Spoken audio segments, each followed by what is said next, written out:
Namaste, everybody. Welcome to the Foundation Method. I'm Cam. I'm the host of the program, and we are here today with Mr. Keenan Crisp on our transformation sessions.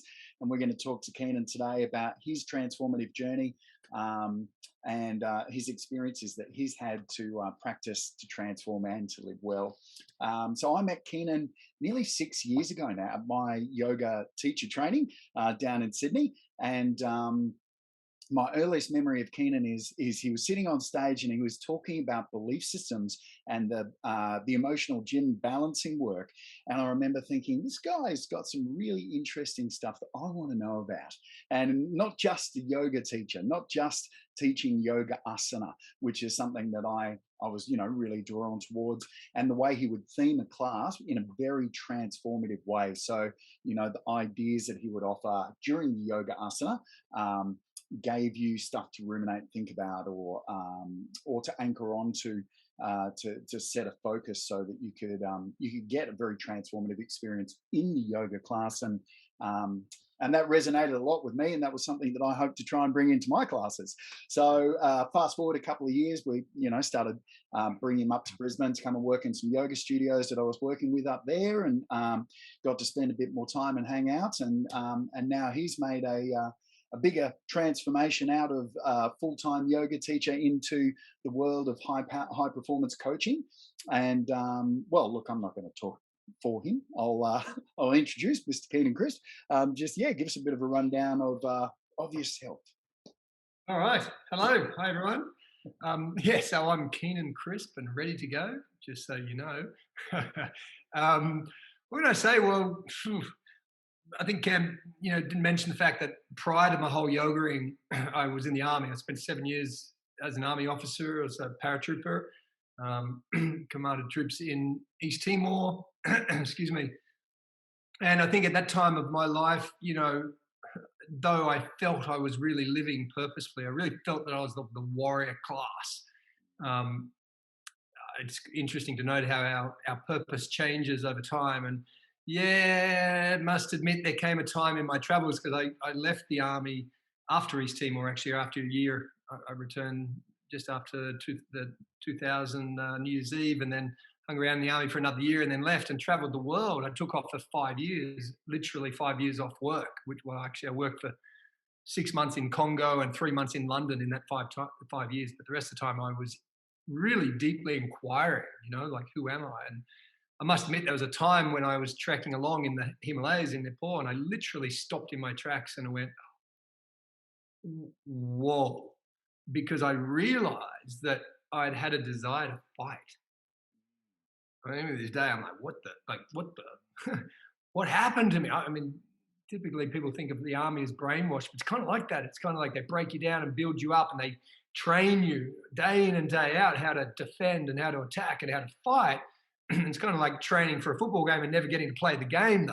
Yeah. Right. And so, sure, we saw a little bit of action. Certainly my troops saw action in East Timor. I was more up in the headquarters. I did some patrols, but never fortunately got to shoot anyone, and didn't get shot at, which I'm quite happy with. But there was this desire to be a part of that world of war. And I mean, I grew up even as a kid with a fascination for guns and, war movies and fighting, and God knows why. So this was life before, the transformation to yoga teacher. So this is like almost a complete opposite, right? That's it. And I mean, actually that moment where I literally stopped in my tracks was shortly after I'd spent the very first 2 weeks in an ashram. I spent 2 weeks in ashram. That for me was a long time. Subsequently, have spent 14 months in one particular ashram, but over 3 years I've lived in India at various different ashrams and spent a lot of time. But it was after that initial visit. I mean, it was actually the second ashram that I'd visited. I visited Amaji's ashram, the Hugging Mum. That was my first experience. And then I went to Guru Sai Baba's ashram. It's a huge spiritual center. And within 2 weeks, I had a massive transformation, a massive change. And the seed was planted. And so even after 2 weeks, I left and continued my travels. But, I have to be straight. It's like, I don't know if you've heard of Cheech and Chong, but it's like, yeah, I found God. It's like, I wasn't on drugs, I promise, but I found God, it was quite bizarre. But but it had this. I guess the teaching that I received, because my guru, as such, I was traveling with a girl, and he said openly out loud in a discourse, he says, "I am God." He says, "But so are you. The only difference is I've realized it." And the girl I was traveling with, she was out of there. She was like, Yeah, oh, right. she had no time for that. And I was said the G curious, word. right? Yeah. And I had never been a religious person. I had a faith, but I didn't have a habit of praying or Yeah. going to church. But here I was interested. I was like, let's see what this guy's got to say. And I witnessed many miracles, and he called them, he said, called them calling cards. Like lots of yogis have done this for thousands of years. They have cities, they have the power to turn things into certain scents or smells or manifest objects. There's even a guy in Brisbane that does it. I know magicians that do it as well, but nonetheless, I critically observed this guy. In fact, I went back there and spent 14 months with him, so I really critically observed. But even in that 2 weeks, with my awareness of him and all that he had done, like he had 2 hospitals that offer open heart surgery for free. It's Wow. literally, they offer more open heart surgeries than any hospital in the world, all free of charge. He's Yeah. got 2 of those in India, serving like hundreds of thousands of people, which is amazing. And all these other projects that have like really demonstrates the quality of person he was. Yeah. And so really I developed this faith. In fact, literally I was talking to a born again Christian this morning, and I get it. I get it what it means to be a born again Christian, because my faith was reborn. And though I don't, prescribe to Jesus as the only Messiah or the only one, I figure he's divine just like everyone else is, and he realized it too. But nonetheless, where was I going with that, Cam? Oh, you were talking about the transformation that occurred there. But I guess the question that I've been sort of hanging on to ask you, which Yeah, I yeah. now's a good chance, is what brought you to the ashram in the first place? Because you're serving in the military. Yeah, yeah. You spent some time in the Congo. Was that after this That was journey? after That Congo. was Was after. after. So Yeah, what was the chain of thought that made you go, you yeah. know what, I'm Really, going to go to India and go to an ashram? really, it was quite simple. One, I didn't know anything about India, and I wanted to book a world ticket.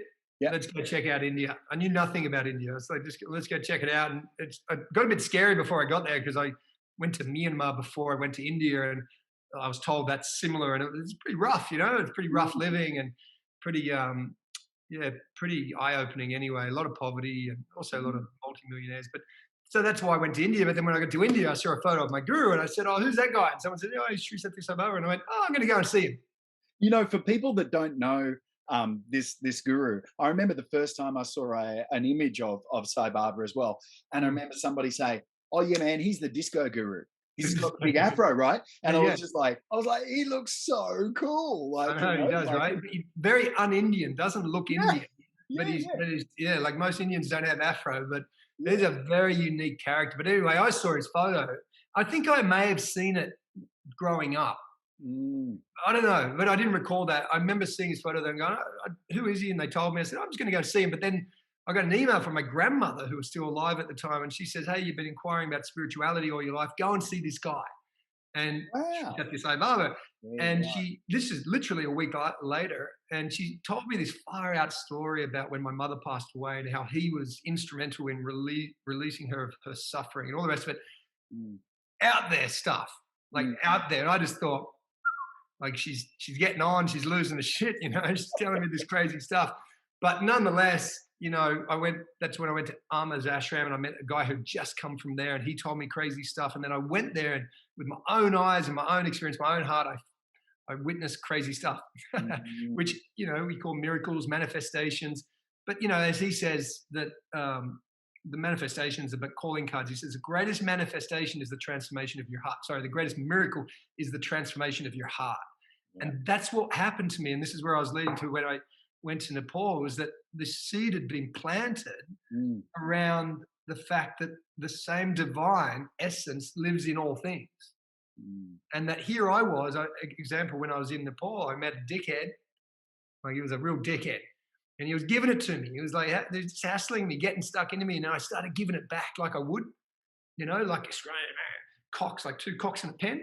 And I started giving it to him. But then I realized as I was giving it to him, thanks to the seed that's been planted, that that he's divine too, that his behavior was based on the fact that he was suffering. Mm. He was suffering, and that's why he was being a dickhead. I've called this the dickhead theory now. Is when I meet a dickhead, I remind myself that the dickhead is suffering. I'm trying to teach my kids this too, the dickhead theory. And so instantly I'm like, well, why would I give it back to him? Right? That was like one of the first times in my life where I developed compassion and realized that I don't need to give this back to this. I don't need to give it back. I need to be compassionate because this guy's suffering. Yeah. And it sort of led on from there is the seed thought, this understanding or realization of unity amidst the diversity. It's like the born again Christian I was talking to this morning. I love these guys. Like, I love their faith, but he was kind of very narrow minded and obviously untraveled and uneducated. He was very dogmatic in his view. But I realized, it's like once you recognize the light is the same within all things, it doesn't matter what words or philosophies or notions you have. There's just this deeper knowing and understanding. And I think that was for me the key stroke, the master stroke that changed me. Mm. Just the perspective. But then not only that, I think, I know you're after what led to my transformation. I think one thing I've really come to learn over the years is what we focus on is what we focus on leads to how we feel. How we feel leads to how we behave. How we behave leads to our results, right? What we focus on. And so all of a sudden, for the first time in my life, I started to focus on God as the essence of all things, as the love that glues all things together, or whatever you want to call it. I don't know God, God is, for me, the essence of all things. I like the name Tut, just means that. And Tat Twamasi, I like the idea of Tat Twamasi, is I am that, you are that, all is that. Even Jesus said that, by the way, just if I can put this little plug in for Jesus, is that he said, firstly, he's the messenger of God, meaning he's separate from God. Later, he said he's the son of God, meaning he's part of God. And later still, he said the Father and I are one, meaning he is God. And so this I've come to understand is the progressional journey of the soul, the individual moving from I to we to he or she or it, whatever you want to call it.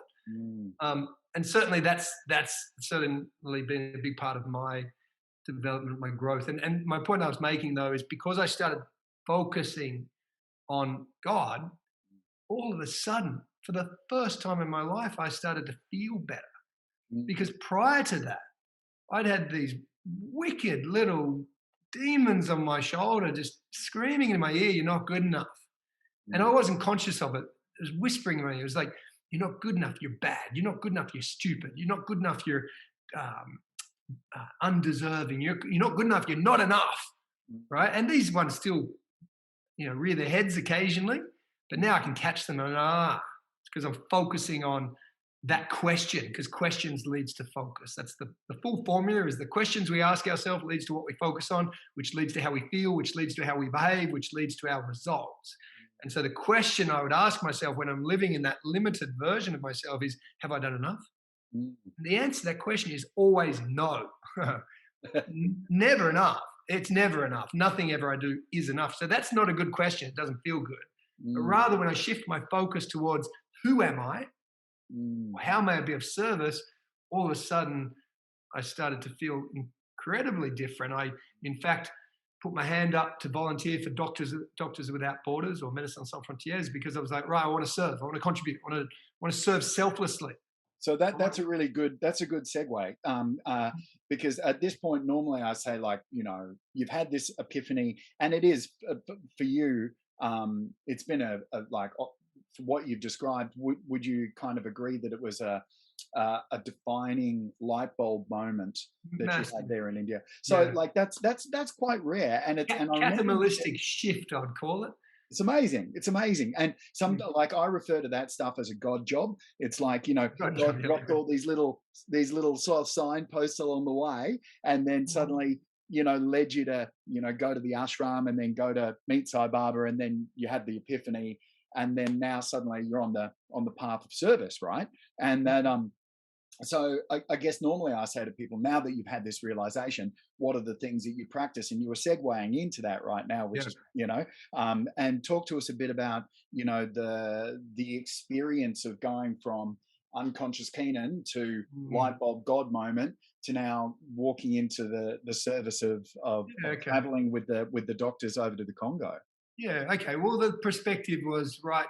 You're God, all is God, Mm, and the goal is to realize it. As in yoga, yoga is the union of the individual soul with the universal soul, to merge the two as one. That's one definition of yoga. mm. And so I'm like, okay, I want to achieve yoga. How do I achieve yoga? Putting on my ocker. Yeah, yeah. How do you achieve yoga then? How do you do yogas, eh? Yeah, yeah, I want to achieve a bit of yoga. Well, I really was sincere and I really wanted to because it's very appealing, right? The idea of merging with the divine and giving up these delusional notions of self and limited perspectives of me. Mm. And so I thought, well, how do I do that? And I followed the teachings, which suggested that the easiest way to achieve that was through selfless service. And that's the karma yoga. Yeah, exactly.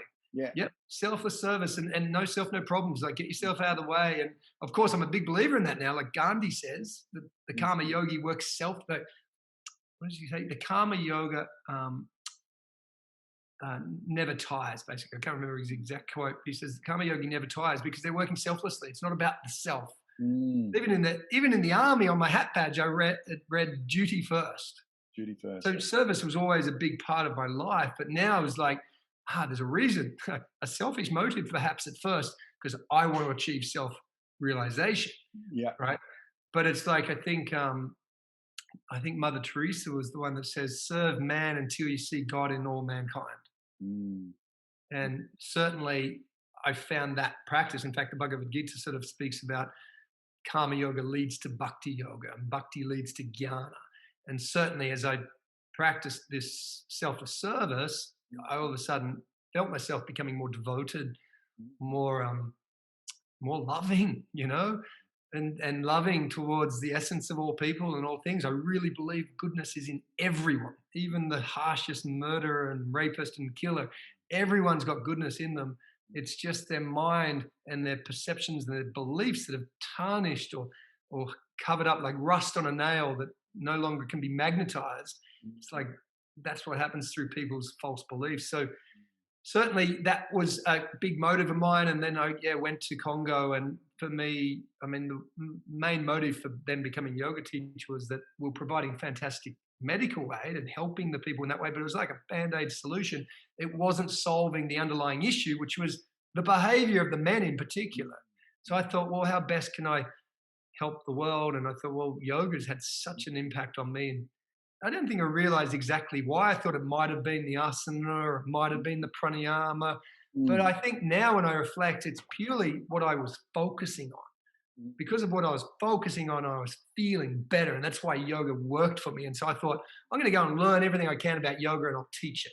Yeah. And Did you find when you were in the when you're in the Congo, because they often say when you have those awakening moments or those like sort of quantum shifts, so to speak, that the universe sometimes throws tests your way to go, oh yeah, have you really got it? Like, I'm gonna throw a couple of like everyone's beauty and love, are they? Did you yeah. find that you had a couple of those Well, yeah, I experiences? mean, I like that analogy. My teacher says, that before you put a painting on the wall, you test the hook. Right. And certainly, like I must say, right? So when I was first in India, I learned this idea that I'm not the body, right? That I'm divine, I'm not the body. Mm. And funnily enough, before I went to Congo, I ended up having to fly from Delhi to Paris to Amsterdam to do some training at Amsterdam. And just on my way out, in 3 years of living in India, I only got sick once, which was this occasion. And because I drank some water in the hostel, and as I'm drinking, like God knows what it got over me to drink water from a bubbler anyway. But as I was drinking water from a bubbler, I looked and saw that the power was switched off. So it wasn't even being filtered. I drank non-filtered Delhi water. And sure enough, I was spewing and pooing like the whole way, the whole flight. And I ended up passing out in front of the hospital, to cut a long story short, in Amsterdam holiday airport. And whilst I was there getting IVs into me, I wasn't, from memory, I wasn't really in that much pain. I was just sick. Mm. And I remember going, I'm not the body. I'm not the And I had the theory, but I didn't have the practice. Yeah. I thought I was going to go to Congo and go, hey, because I knew I was going to go and run a hospital there. I thought, hey, don't worry, you're not the body. You got nothing to worry about. We're all one. Don't forget about those bullets in your belly or the fact that you've got, whatever, Yeah. cholera, or what do you call it?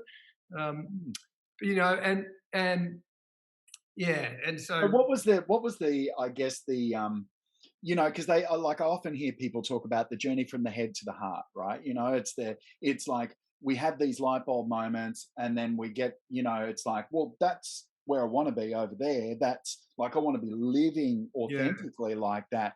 What were the, I guess, the things Well, you learned to like, but practice to integrate? kind of, yeah. I mean, bringing it back to this idea of having the knowledge but not the experience, right? Mhm. Like I had the knowledge. I'd learned I read a lot. Like in the first 2 weeks that I was in that ashram, I read a lot, and I was like downloading all this knowledge from Vedantic teachings and yoga teachings, and Mhm. I really embraced it quite quickly, and really it just made a lot of sense. It really, for me, felt more comfortable. It's a philosophy that I resonate with. Yeah. As some people don't, some people resonate with other philosophies. I think it's important to practice the philosophy you resonate with most. And so I started practicing, and of course, yoga came into the equation, particularly with asana and meditation. And I've always I learned this, but then I applied this, and I've taught this since. Is that the goal of the practice is to develop awareness, Mm. and there's this subject-object awareness. There's this an awareness that I'm aware, but there's an object that I'm aware of, which may be my shoulders or my hamstrings or my arms or whatever. My breath flowing in and out of the nose, and little by little, particularly like meditation, even to this day, I still do this. Is that as I'm focusing on my breath or I'm focusing on my hands, the question has to, be asked, like, who am I? Mm. Who am I? And little by little, I was able to, which in fact is a very important part of yoga. They call it V-yoga. It's not the Vulcan nerve pinch, but V-yoga, right? Which is separating the subject from the object, the seer from the seen. Now, all of a sudden, I'm developing this practice of being aware of this object. And then I remember on one occasion, I was looking after a dog and it gave me scabies, which is it's like a real irritated rash, Yeah, yeah, yeah. very uncomfortable, and I really felt irritated the night before I went to bed. Woke up the next morning, it's all over me, and I'm like, oh, freaking out. And I thought, stop, practice. And I stopped and I observed the sensation, and instantly I detached from the pain of it or the association with it, the identification with it. And I'd read that the yogi's unaffected by pain or pleasure, loss or gain, praise or scorn, success or failure. And there was a direct experience for me. Yeah. And so I've had a number of those experiences as time's moved on. That and the sheer fact that many of my prayers were answered Mm. in a coincidental kind of way, Yeah. in a surreal kind of way. And so all of those experiences led to greater faith. More practice led to more experience led to more faith. More faith Mm. led to more practice led to more experience led to more faith. And that's how I've operated. And how long, I mean, for people that don't like don't know the kind of timeline Mm, from the time that you kind of had the ashram experience of taking a deeper dive into the practice of yoga to mm, the moment that you had that mm. separation experience with the scabies, like how many years of practice had you been undertaking by Yeah, that well, I'm stage? not sure exactly when that was. That was, like, put it this way, 4th of October this year will Mm. be 20 years of having been in that world, because it was 4th of October 2001 when I went. Oh yeah, there you go. Probably something like I was flabbergasted. I was blown away Yeah. by an immediate experience that happened to me in the ashram. Just like my prayers were answered, not once but twice, backed up, and just blew me away with a miracle. And Mm. so that right, that scabies thing was probably about 12 years ago, maybe even, yeah, probably about 12 years ago, I'm guessing. So it's Um, like you've been practicing I've been full-heartedly practicing for a couple of years by a that stage. good 5 or so more Yeah. years before I really.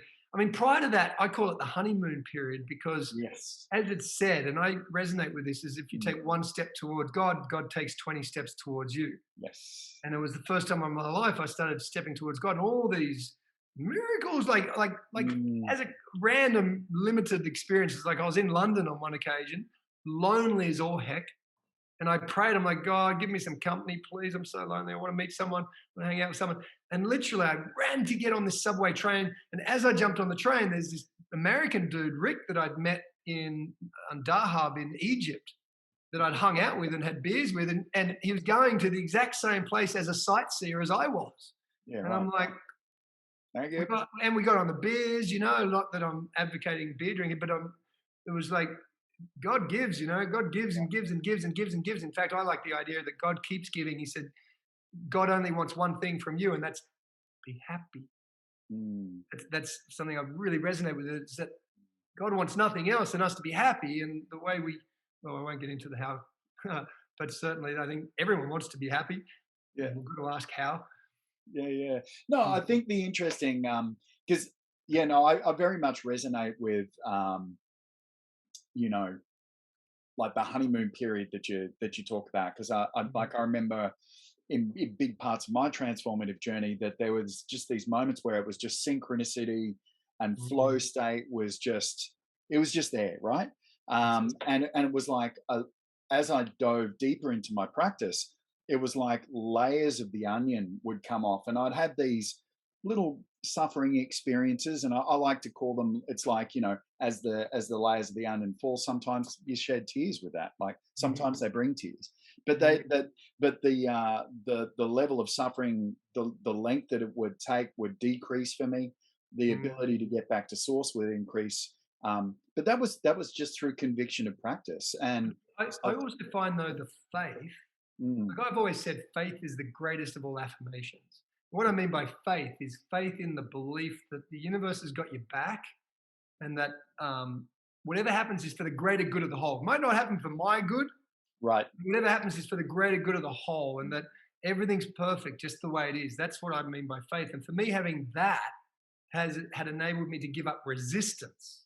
Yeah. Give Yeah. up resisting shouldn't be this way. Every time we complain, I call that resisting, right? We're Mm, saying, universe, you've made a mistake. It shouldn't be this way. mm. The Big Bang and the trajectory that it set forth is wrong. Just by half a mil, but it set all these consequences in place and it's wrong. Right? Yeah. Whereas Yeah. faith for me was just this realization that actually everything's okay. And so, yeah, along the way, certainly we get challenged, but I think the more faith we have, the less fear and worry we have around the Mm, challenges that we're facing. We can let them go a lot easier, as in we mm, can shift our perception of them and not be so fearful. mm. So, what would be, I guess, like, what are some of the practices when you go through those dips where either your faith gets challenged, or those little shadow moments Mm, that ebb and wane? Like, in my experience, I talk about it as the pendulum. Like, it used to be these giant highs, these massive lows, and I had no control over how fast or how strong they'd be. I'd just end up in them. Whereas now it feels more like it's a center pathway with just varying shadows that come occasionally. But my practice holds me there. Is there things that you do I that define help? that as like I've come to understand. When people say, "Well, he's very conscious" or "she's very conscious," I used to always wonder, what does that mean, right? And the only way I've come to grasp it is what it means is someone who's very conscious doesn't get caught up in the polarities of Mm, thinking. And I mm, know um, that's what bipolar is, right? Extreme highs and extreme lows, and that's what you're talking about, the emotional roller coaster of life, because we're getting caught up in polarized thinking.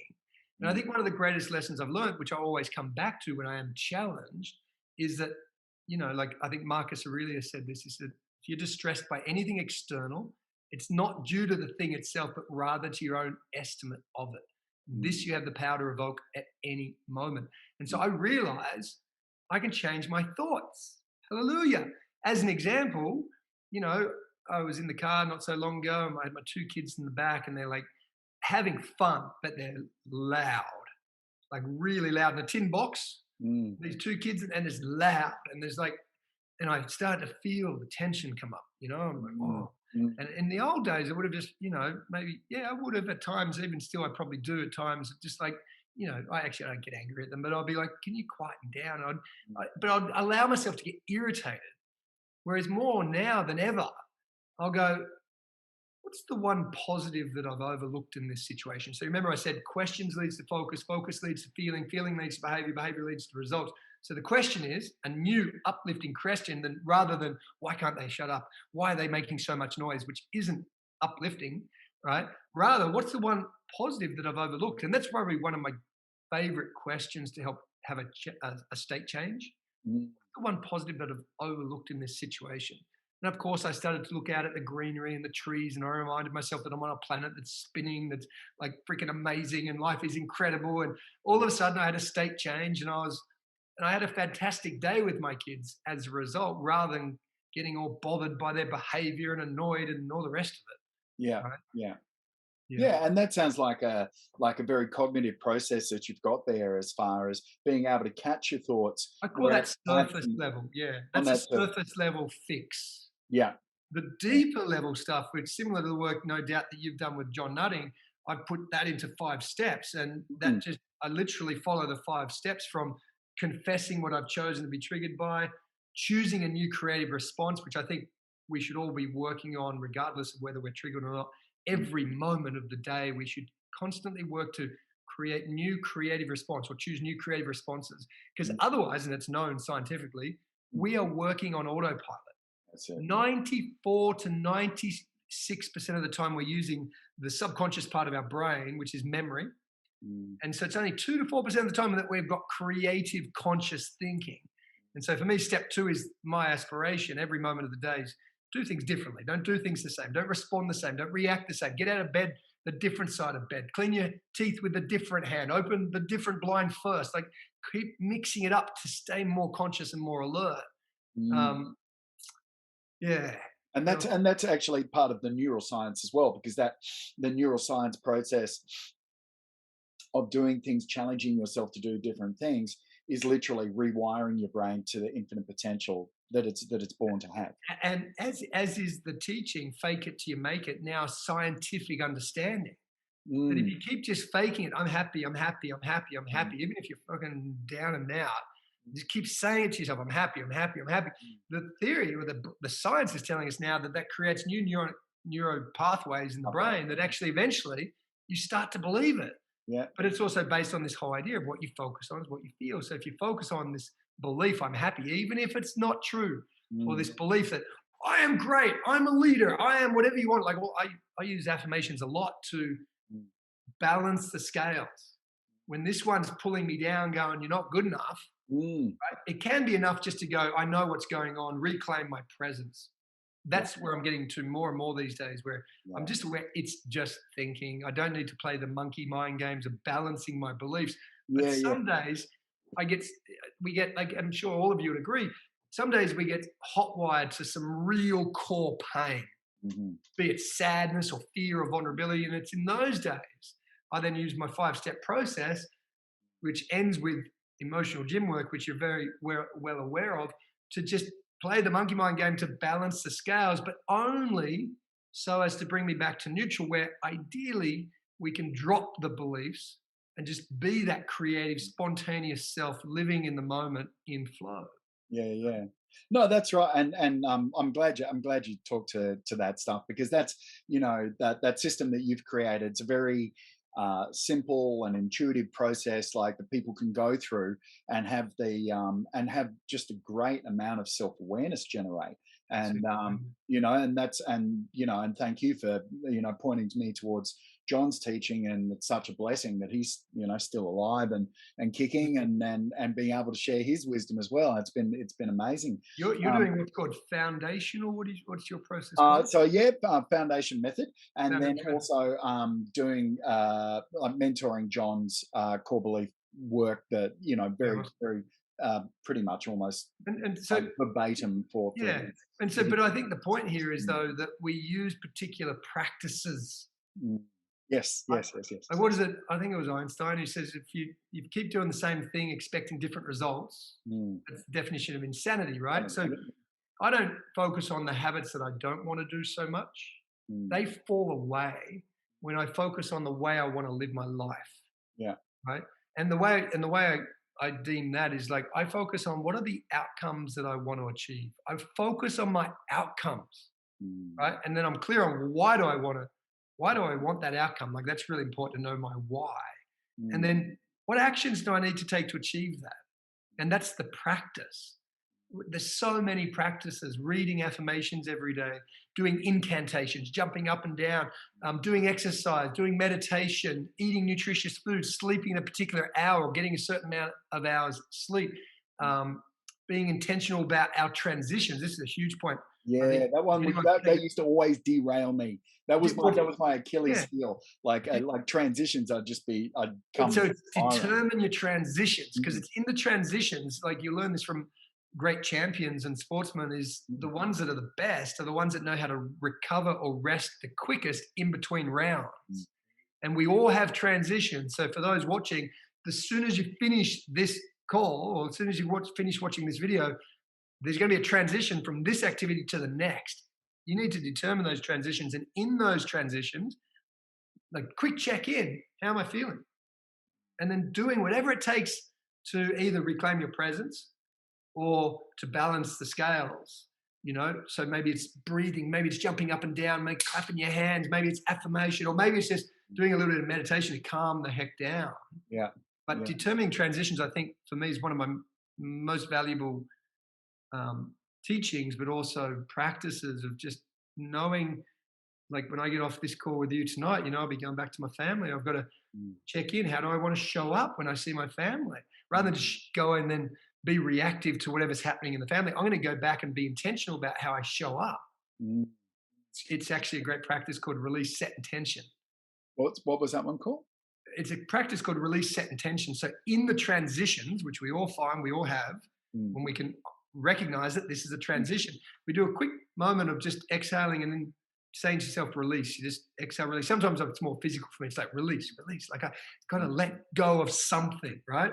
And then it's find your zen, just like find your middle, find your balance, find your center, and just reclaim that presence through a breath or whatever you need to do. Ground your feet, touch things. Sometimes I just touch things to feel the texture, just to ensure that I'm here.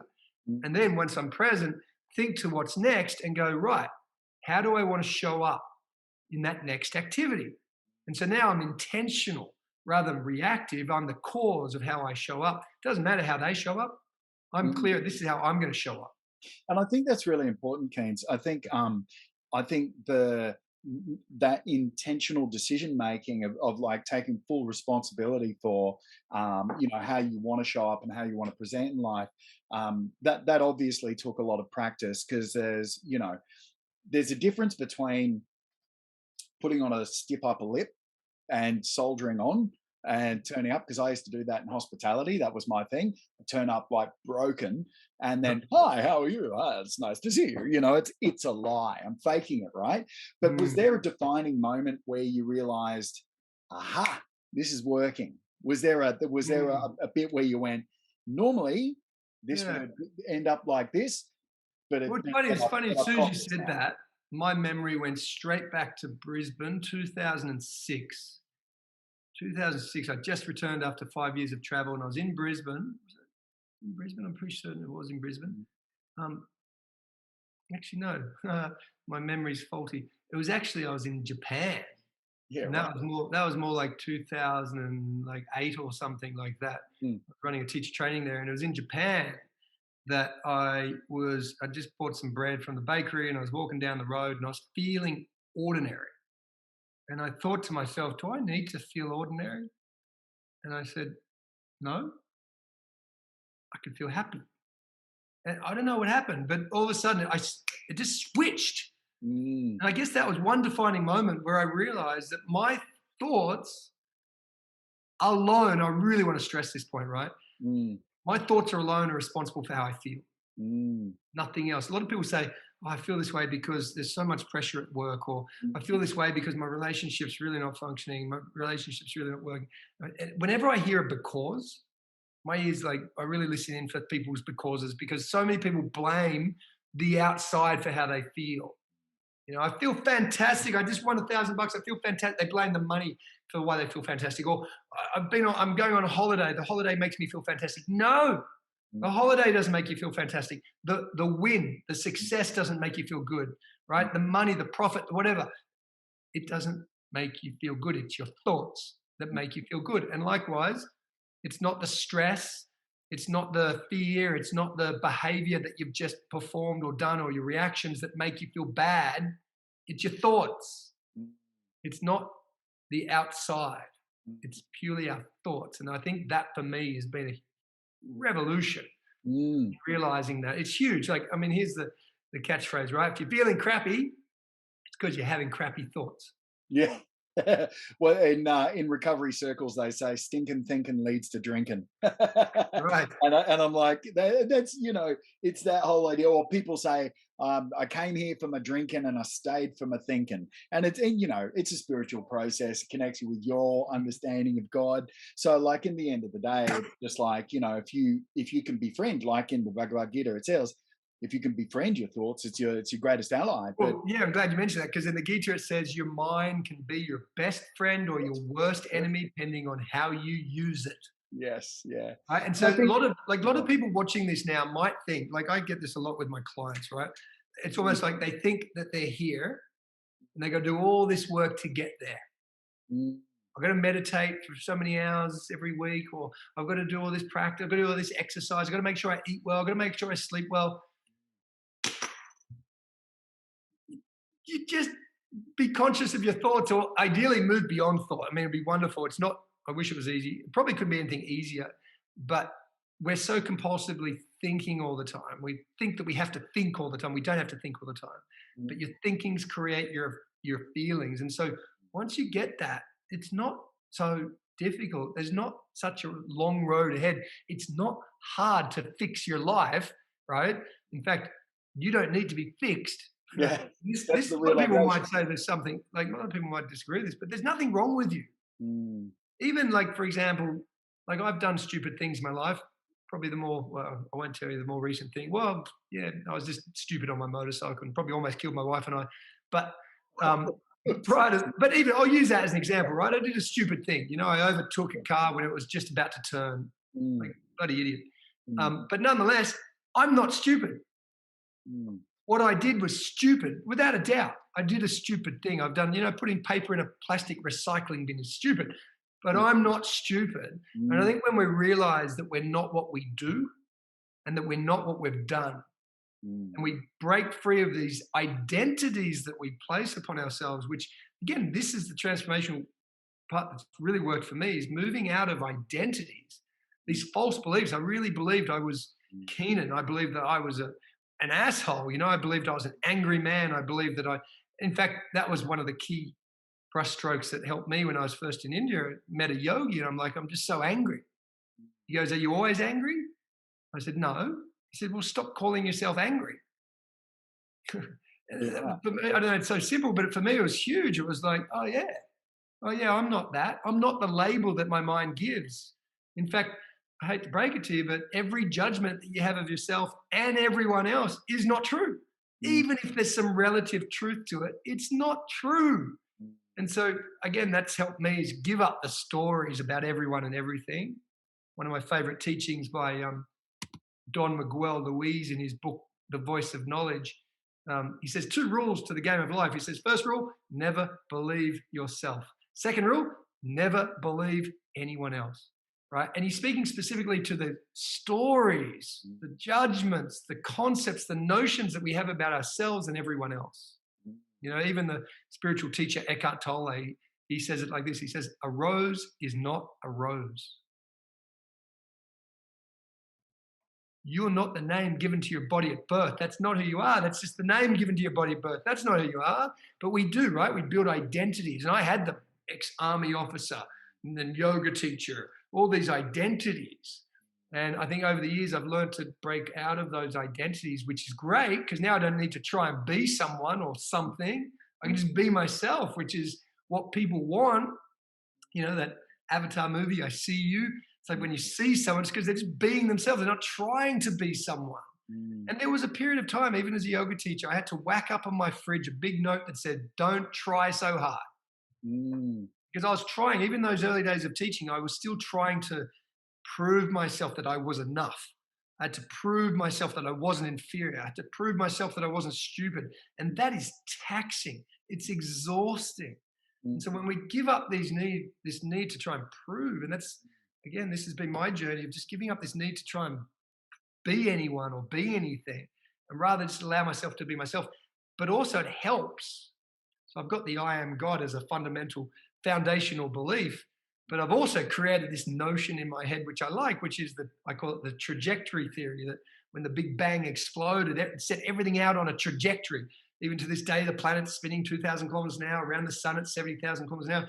And then there's all of us. And some would say everything's in chaos. I just don't believe that. The theory that I prescribe to, it's not true, but the theory that I prescribe to is that everything's on a trajectory, meaning that every mistake that I've made had to happen. mm. And so no longer do I need to beat myself up for the mistakes I've made and have guilt and shame for all the things I've done bad and wrong and stupid, but rather just see, okay, it had to be that way. Yeah. And whatever happens is perfect. That's the philosophy of I am perfect. I struggle with that. I used to say, you're not going to be the first perfect person, And that used to help me at the time, because then I could stop trying to be perfect. Whereas now I just hold this perspective, I Mm. am perfect, flaws and all. Yeah. And that helps to, Balance it out. avoid the highs and lows and Yeah. cruise a little bit more, right? Yeah, no, it's interesting. I call it like the quickening. Like there was that movie, Highlander back in the '90s, right? And it was soundtrack was by Queen. It was really naff, and they had this thing where they'd absorb the power of this through these great battles, and the lightning had come out, and they called it the quickening, and it looked really painful. And I feel like when I see people go through like these awakenings of deconstruction of personality, sometimes they're shed with extreme pain or intensity can even be. And I just look at it up, I'm like, well, it's just the quickening. It happened to me. Like I'd Mhm. like me, personality dissolve in front of my eyes. Oh, I used to be this musician guy, and there was this, and I had this story about this relationship and this Mm, business owner and these things, and it's all removed. It's like the God job comes in and goes, no, that's not what's going to be for you. And now I look back, it had to have happened that way. It couldn't have been any other way, but it caused me suffering at the time. Um, and I guess the better I get at letting go, one of my teachers says, each new belief is just a limit to be transcended, and even that's just words. yeah. The idea that it's just we just have all this. Words and thoughts imply limited perspective.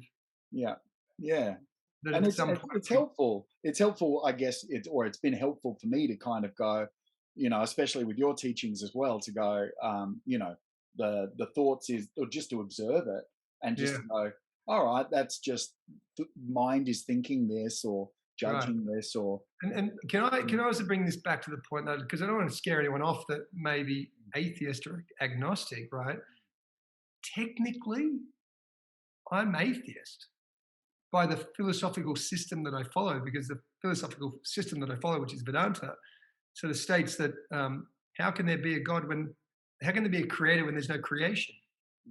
It's I know this is tricky for some, but quantum physics. that the world is an illusion, essentially, right? And so I don't think you need to have a faith in God. That's not like a fundamental. I know you bring it up. I think it's great to have. And like I said, faith for me is the greatest of all affirmations. But there's other ways, there's other paths. In fact, Faith in in the yoga yourself. world, yeah, that's right. There's just so many other things that you can do. Mm, But mind you, I think that deeper level of inquiry of who are we, keeps you it know, simple. and of course, quantum physics does say that, right? In Yep. the movie, What the Yeah. Bleep What Do the We bleep Know? do we They said, know? Yeah. if there's a definition of God, Yeah. you're it. We're it. All of it. Everyone is it. Yeah. But yeah, don't let that scare anyone off that's sort of not on that side. And I'm not pushing. I don't push. I'm not religious. If I Mm, am religious, my religion is love. mm, But I believe all religions point to the very same truth, and I think it's useful to walk a path mm, because, again, religion's more than just a faith or a blind faith. Ideally, a religious person has particular practices that are helping them achieve an outcome. mm. And I Yeah. think some people forget that, right? But some people have blind faith, dogmatic practice, and they don't do anything. They Mm. just keep doing the same stuff over again and get the same results and blame everyone else for it, you know? Yeah. So what's the, three points of, you know, wisdom or advice that you would give to somebody who's standing at the beginning of Awareness Mountain, having a look out there. They haven't had a God experience. They probably don't do yoga. Maybe this is like this is kind of like the beginnings of their inquiry into Mm. the idea of awareness itself as a would there be three Yeah. points Well, of advice that you would leave them? first thing comes to mind is challenge your conclusions. Challenge your conclusions. I love the expression that conclusions bind, they enslave the mind. And it's always been probably my number one, um, you know, teaching is to get people to question what they believe. Like, why do you believe what you believe? Mm, You're just being told that. And so you believe it. Okay. mhm, But for me, I think that was one of the defining moments for me was in an ashram in the Bihar School of Yoga. And I practiced Morna. I was practicing silence. And after about 8 days of not talking to anyone, and I was reading, doing a lot of inquiry, and I read this book, a trusted book from my guru, and it totally contradicted the other trusted book that I was reading, the Bhagavad Gita. And I literally went back to my room and I found the book, and there's the quote. I've got these two trusted sources of knowledge and wisdom, and it's like one's telling me this, and another one's telling me. It's like the Hindus believe in fullness, the Buddhists believe in emptiness. It's like two opposing opposites. Like, which one do you believe, right? And it led me down this path of questioning, well, what do I believe? What do I know for sure? And that's the real point. What do I know for sure? And of course, it led me to the realization that I later discovered Socrates also worked out was that one thing I know is I don't know. In fact, Socrates said that's the one thing that set him apart from other great scholars at the time was that he knew that he didn't know. That's what made him a wise man. And so I think that is one key point is just question your conclusions and then inquiry. Who am I? I think that is a really important part of life. In fact, I've been taught inquiry is 3/4 of spiritual practice. Just asking who lost, who gained, who was praised, who am I when I'm meditating and I'm aware of my hands? Well, who am I? mm, Am I the hands I'm aware of, or am I the awareness of aware of the hands? And of course, any answer is again just more conceptual notions, which I would challenge that as a conclusion. I haven't concluded anything about who I am. Um, I like I am I. That's probably my favorite statement when asked, who am I really? I am I, mm, which infers two things for me. It infers one, no concepts. I am I, just free from concepts. But it can also infer that little me, I, is bigger, universal I, is how I relate to that. mm. So yeah, I think question your conclusions, inquire, and I guess it has to be, well, I'll give you two more, Yeah, and go that for it. is practice Mm, and non-attachment, which is well known as the two wings of yoga. Abhyasa vairagya tanyarodha is through practice and intense dispassion, one can harmonize the mind. And so I think they would be my four. Practice being like whatever floats your boat, but something that helps deepen your perception or gives you more awareness, more understanding, mm, more freedom, more happiness, more bliss. Like what is it? Again, some people think it's the things that make them happy, but maybe it's practicing, thinking positively. Maybe it's practicing not thinking. Maybe it's practicing experiencing more space. Maybe it's practicing yoga. Maybe it's, practicing mindfulness, but something that sort of leads to the outcome that you're after, yeah. I guess, which in yoga world, it's samadhi or self-realization. So yeah, practice non-attachment is crucial. A lot of people disregard this point, but I just think non-attachment is implicit with the notion of awareness that as we develop awareness, and this is an important point because when I was traveling, I did a meditation training. I read a book on meditation and started meditating, and it said, don't just sit there, for your 30 minutes, 60 minutes, whatever it is that you meditate for. It says, throughout the day, constantly observe your behavior, your thoughts, your words. And I did. I literally started to observe myself. And what I observed, I actually started to loathe. I saw greed, I saw lust, I saw anger, I saw hatred, even, which really surprised me. Um, these are all, as I've come to understand, poisons of the mind, but I started to identify with them. I thought that was me. But then as I read on in the book, it says, don't be alarmed if you start to observe some qualities that you don't like, because ultimately all that you're observing is the false. And that was a great seed for me. But what my point is that if we're aware of something, we don't want to attach ourselves to the object. And not only that is awareness, non-attachment is, in my mind, wisdom. Attachment is ignorance. And the example I often give, which I'll share, is quite simply, everything comes, everything goes, right? Everything comes, everything goes. And when things come, we're like, oh, elated. That's what pleasure is. Oh, something coming. I got a new car, I got a new girlfriend, whatever, a new boyfriend. It's like everything comes, but everything goes. And attachment is no, don't go. Whereas non-attachment is founded on wisdom. It's the realization and understanding that nothing lasts. So let it go. Let it come, let it go, and just keep that equal keel. And I think they would be my 4 points. Yeah. And I think there's something you shared with me. I think last time we were hanging out, you were talking about, you were saying, you've been practicing dying at nighttime. I'm going to practice letting everything go. And it's something that I've experienced, and something that I brought into my own personal practice. And I found it really useful. Well, let me just explain that one quickly. Yeah, that's it. Yeah. It's like you can't take anything with you when you go. So when you go to bed, just practice dying, right? Because a lot of people, they can't sleep because they're carrying on with all these thoughts of the day and worries about the future. It's like, just practice dying. Just let it go. Yeah. I love that practice. I still work that. Just let it go.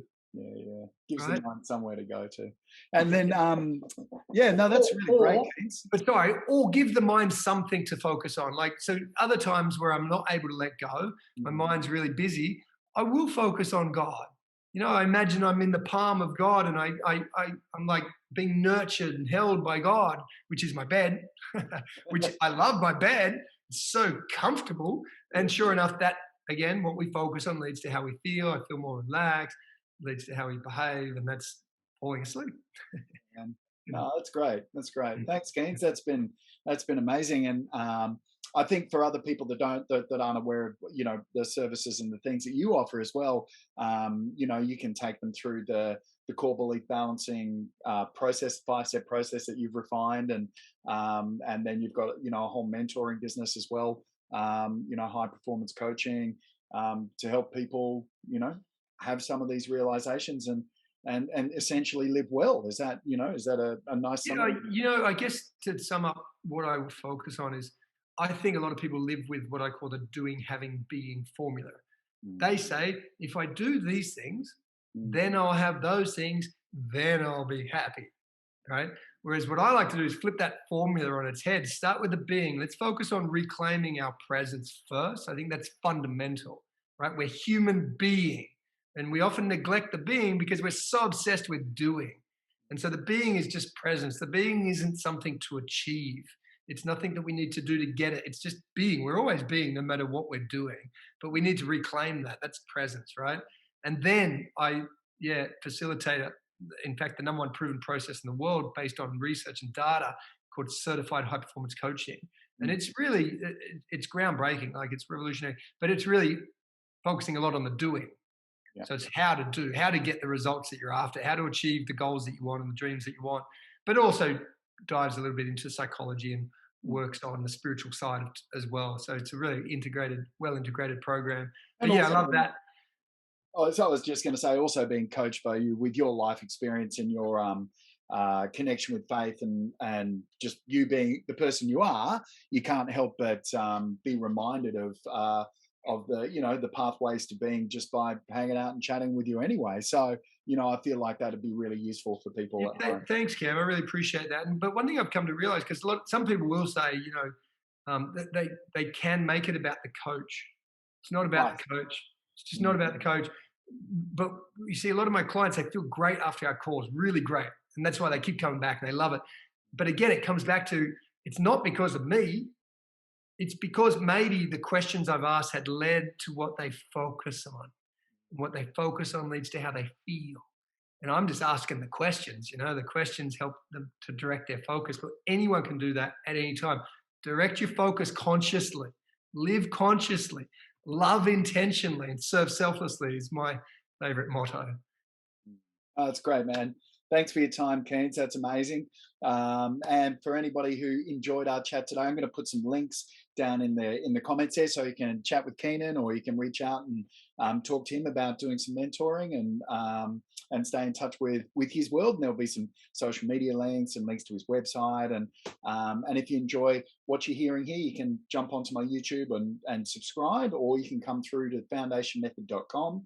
There's an hour training on there where I talk to you about 6 of the biggest problems and high quality solutions that I found on my journey to living well. And if that's interesting, then you can jump into the Foundation Method, and I can mentor you either in a group situation or a personal situation. So it's been a pleasure. Thanks for stopping by, Keenan. It's always an honor and always inspiring. So thanks, mate. Love your work, mate. Thank you so much. You're bringing the light. Love you. You too, man. Namaste, everybody. See ya.